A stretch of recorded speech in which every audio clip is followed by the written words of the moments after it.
Today, my story looks into the numbers of who's buying cannabis these days and why.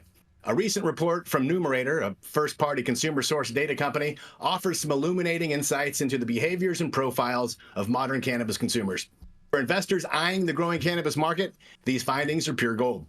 So who exactly is using cannabis? According to Numerator's survey of nearly 6,000 current and past consumers of THC and CBD, there are some clear distinctions. THC consumers tend to be younger, primarily Gen Z and millennials, with a whopping 61% using cannabis daily or weekly. On the flip side, CBD users are generally older, with baby boomers making up the significant portion, and they tend to consume CBD less frequently, typically less than weekly. This age difference naturally translates into different spending habits. THC users are willing to shell out more money, spending between $26 and $100 monthly, which does seem a little low to me, whereas CBD users are more frugal, spending less than $25 a month. And it seems the younger crowd is more committed or perhaps more adventurous with their wallets. Now, why are people turning to cannabis? The report highlights stress relief, sleep, and pain management as the top reasons. Stress relief tops the list with 62% of THC users, while 57% of CBD users cite pain management as their primary reason. Adult social uses are more common among THC users, which isn't too surprising given its broader appeal for various activities. Now let's talk dollars and cents. Monthly spending on cannabis products shows a significant gap between THC and CBD users. As I said, nearly half of CBD users spend under $25 per month, in contrast to over half of THC users spend at least $50 or more, with a third exceeding $100. Now, this higher spending among THC users is likely influenced by their preference for licensed dispensaries, where 61% of them shop. Now, looking ahead, the future of cannabis consumption seems promising. The report suggests a stable or growing market with 83% of THC users maintaining or increasing their usage over the past year, and 89% expected to do so in the coming year. Similarly, 72% of CBD users maintained or increased their usage last year, with 85% planning to maintain or increase their usage in the future. Now, why does all this matter for markets and investors?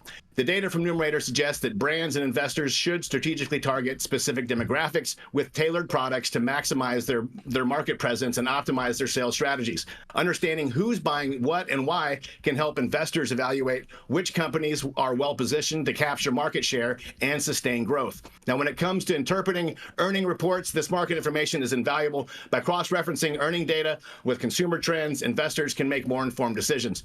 And identifying companies that meet current market demands can lead to smarter investments and better returns. So the next time you're pondering where to put your money, consider who's lighting up and why. This insightful data offers a clearer picture of the cannabis landscape, making it easier to see where the green is really going. Now, I would have liked to have seen a further breakdown in the numbers between male and female consumers, though I do feel that often the women are largely overlooked when it comes to cannabis marketing. With such nuanced data at our disposal, though, it is high time we paid attention to all the segments of the market. I'm Stone Slade, reporting for the High at 9 News. Stone, this is just basic common sense to me, Stone. Yeah. I mean, we report to more people than just us, though. You know. I get it, but let's look at so I buy a CBD balm, okay, like a topical product, okay, and I buy an eighth of weed. Which one do you think I'm going to run out of sooner? Oh, that eighth of weed. 100% that eighth of weed. That eighth of weed is going to be gone that day, and that topical jar is going to last, a week, 2 weeks, a whole month. And so I think that's really contributes more to this story. Your situation. I think that contributes more to this story is the fact of the length of lifespan of the product. Well, you're comparing two completely different products too. Like, I mean, there's THC bombs out there too, and there's other consumable. There's no CBD THC bombs out there. Stop it. Yeah, bro. Not like that. Stop it. You're not comparing it. What if you get some THC? What about your THC suppositories? Huh? You probably only use one of those a week, so they last a lot longer. Cute. Very different. That's funny. That was funny, Stone. I'm sorry. Yeah. Your Delta 8 suppository. I bet. Yeah. It was funnier the first time. Sorry. Yeah. The best in the world.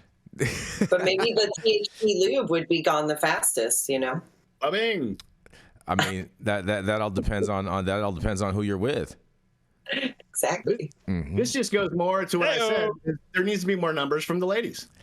The ignored section. I just don't think any of these categories are ever going to compete with flower category in regards because of the lifespan. Like your average consumer will smoke an eighth a week. Okay, and so let's just say you have a consumer like that, and then they're going to use a topical on like one part of their body, like their elbow or their knee or something like that, and that's going to be it. And so of course that jar is going to last them probably like 3 months, as opposed to that eighth of flower that only lasts them a week. Yeah, but it's also more about just targeting which demographics you're going for, whether you're selling CBD or, I mean, this breaks it down to there's almost two completely separate categories in different age groups. So, there's one category you're going to market your CBD stuff that they may have forever, and it's just, it shows you the numbers. And come on, man, what are you talking about? Oh, about Ways to segment it as well, because you could compare low dose users to high dose users. For example, when the low dose edibles came on the market and they had to be 5 or 10 milligrams per serving, versus the Prop 215 days where you could buy a 500 milligram cookie and what have you. The companies that, came out with their microdose, the teas and the little gummies, like I've seen and heard those numbers are nowhere near, again, the 100 milligram drinks or the high dose edibles that are on the market, which speaks to the fact that high dose consumers consume more frequently and more often. So they're obviously going to buy more. Whereas the low dose consumer, might only take that gummy, once a week, once a day if it's a sleep gummy. I mean, again, just a lot of ways you could segment this. But the net is a lot of people are buying weed and more weed and enjoying weed, right? That is true. More people are buying weed. That's That's good. Exactly right.